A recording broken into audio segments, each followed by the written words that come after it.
dan tongkat itu, nah itu wibawanya itu seolah naik apa, itu dapat karoma apa dapatkan itu tongkat itu dari Semar itu, namanya apa tuh? Malah nggak tahu, saya pas penyerahannya nggak diajak. Pokoknya kalau bisa pegang tongkatnya jenderal itu kan, berarti kan Islam kita udah pendatang ke Indonesia, intinya itu. Dulu namanya Nusantara, bukan Indonesia. Ya udah, sekarang kan Indonesia. Ya udah, awalnya Nusantara. Sekarang juga Nusantara. Dulu belum Indonesia. Ibu kotanya bukan ibu kota Indonesia loh. Ya boleh. Asal jalan aliran ya. Ibu kota. Iya, intinya itu. Cuman kalau masalah datangnya saya juga nggak diajak. Pas dari tol itu, tahu-tahu dia itu merasa ada yang nabrak, bruk gitu. Langsung itu kesurupan. Pada dibacain di ini, enggak ini juga kan, enggak mau keluar tuh. Jadinya diajak ngobrol. Kamu kenapa ngikut Ayu? Aku ini seneng sama dia. Lah, kalau kamu seneng kok kamu nyakitin begitu? Ini Ayu sakit loh kamu di situ. Ini dia mau puasa nanti. Udah kamu keluar, jangan di situ. Udah ya keluar ya. Nah, adapun yang dari tadi saya dengarkan ini menarik nih. Karena yang berhubungan langsung kesimpulan aja. Fenomena di masyarakat. Fenomena terjadi yang di masyarakat itu mengenai hal-hal gaib itu sering mengerucut ke hal yang mistis atau mistik atau ya anggap saja hantu atau jurik atau jin lah bahasanya. Secara umum jin ya, karena jin itu diciptakan dari api ya, nyala api yang bagian pinggir-pinggirnya itu iblis yang diciptakan dari nyala api yang di pinggir-pinggir api itu bukan dari apinya langsung, namun tetapi yang di pinggir-pinggir. Kalau kita lihat lilin api ya, di api lilin itu pinggir-pinggirnya itu. Nah, itu yang diciptakan Allah menciptakan jin dari apinya berasal dari itu. Nah, untuk bahasan gaib ini sangat menarik ya, terutama di dunia klinik atau mistis, apalagi hal-hal yang pernah teman-teman jumpai orang yang kesurupan atau orang yang menyembuhkan dari kesurupan tersebut juga, atau teman kita pernah lihat jin atau hantu atau apa itu belum tentu jin itu seperti kayak pocong atau genderuwo atau apa. Tidak ada selain manusia ya, selain Nabi Muhammad bisa melihat nampak jin yang benar-benar asli jin itu seperti apa.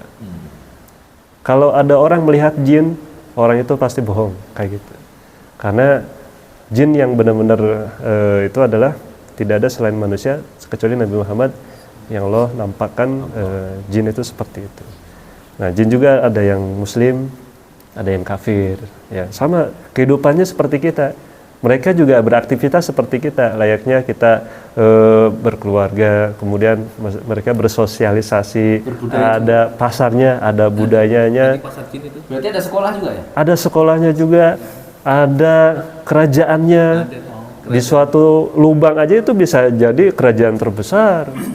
Nah, mungkin kalau kita baca-baca buku sejarah atau pengetahuan seperti di tahu segitiga Bermuda, nah itu kerajaan terbesar di perairan. Nah itu kerajaan jin terbesar di perairan. Untuk di gunung ya ada lagi, untuk di udara. Nah, jadi kenapa yang selalu disalahkan itu jin? Waktu kesurupan, misal teman kita kesurupan nih, tiba-tiba habis tadi kata Pak Ustadz lalai. Ya tadi karena lalai akan zikrullah, zikir kepada Allah, maka dibentengi terlebih dahulu hati kita dengan zikir kepada Allah. Orang bisa sesekali dia kemasukan jin, beberapa faktor. Yang pertama hati yang lalai, kemudian rasa sedih yang mendalam, kemudian sedang sakit, atau kalau bahasa sekarang nggak move on lah dari masalah yang selama ini dialami. Jadi kesurupan itu bukan semata-mata orang yang pikirannya kosong saja, tapi orang yang malas beribadah, orang yang benar-benar nggak bisa dinasehatin, yaitu termasuk dia dipengaruhi oleh jin yang sifatnya setan. Ya. Jin dan setan apakah sama? Beda. Ya, secara zohir, setan itu sifat, ya. Adapun untuk yang berbentuk, misal mau itu yang goib atau kasat mata, itu sifatnya jin, ya, jin. Kalau kita lihat penampakan hantu, pocong atau apa, itu salah satu yang jin menampakkan hal itu. Jin itu bisa masuk dalam aliran darah kita, ya, artinya orang yang kesurupan itu sepenuhnya dikendalikan oleh jin. Makanya aliran darahnya itu dia akan bisa mengalir. Bahkan jin bisa menyerupai bentuk hal yang kecil aja, seperti sel-sel darah, ujung rambut atau ketombe, itu bisa menyerupai hal itu. Makanya kalau kita lihat film apa, sinetron atau jin itu bisa menyerupai apa aja. Emang sifatnya jin seperti itu. Tadi yang diceritain Pak Amin menyerupai apa namanya, jin itu ini saya loh, jenderal. Nah, itu tipu daya muslihatnya jin seperti itu, menipu dan menjerumuskan kepada kaum-kaum yang imannya lemah kayak gitu. Jadi upaya daya yang dilakukan oleh jin memasuki diri seseorang atau diri kita, itu semata-mata untuk melalaikan kita beribadah. Nah, itu jin yang iseng kafir lah kayak gitu, yang sama-sama mereka juga apa namanya, takut akan azab Allah, karena kan wa ma khalaqtul jinna wal insa illa liya'budun. Itu Allah juga merintahkan nggak cuman manusia doang, jin juga harus beribadah. Maka nasibnya manusia dengan jin itu sama, aktivitas jin dan manusia itu sama, makanya disuruh ibadah.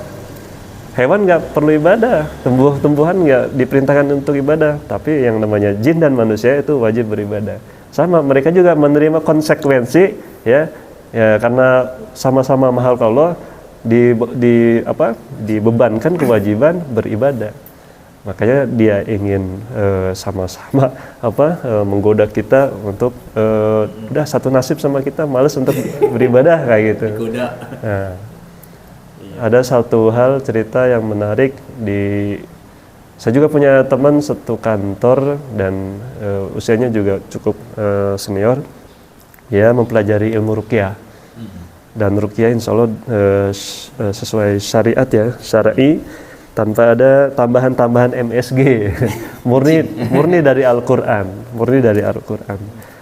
dan termasuk salah satu saudara kita Salafi, ya. Nah, insya Allah untuk dia mempelajari ilmu ruqyah itu cukup lama, dan beberapa cerita hal mistis apapun itu banyak untuk di sharing atau diceritakan. Memang sekilas kalau kita awam, untuk membayangkannya aja kita seperti nggak percaya, tapi memang nyata dan itu ada dan banyak saksi. Nah, kalau misalkan cukup dengan 4 saksi kan wajib kita percaya nih, kayak gitu. Dan semuanya bisa menyaksikan. Adapun untuk yang kasus yang menarik, waktu itu ada teman kerja kesurupan, cewek. Kemudian waktu itu yang biasa meruqyah ini tidak masuk kerja. Teman yang satu line itu manggil saya, waduh saya nggak bisa apa-apa, kemarin materinya baru sampai memanggil doang, ya. Memanggil doang, belum ngeluarin. Saya sempat berguru, cari ilmu dan pengalamannya. Ada beberapa ayat Al-Quran yang dibacakan untuk mengeluarkan, memanggil, membuat reaksi itu supaya muncul. Karena kita nggak tahu mendeteksi orang itu bisa terkena gangguan jin, bisa merasakan. Ternyata emang itu ada ilmunya, ada ilmu yang bisa dipelajari. Karena itu suatu hal yang berkaitan antara gaib dan jasmani kita.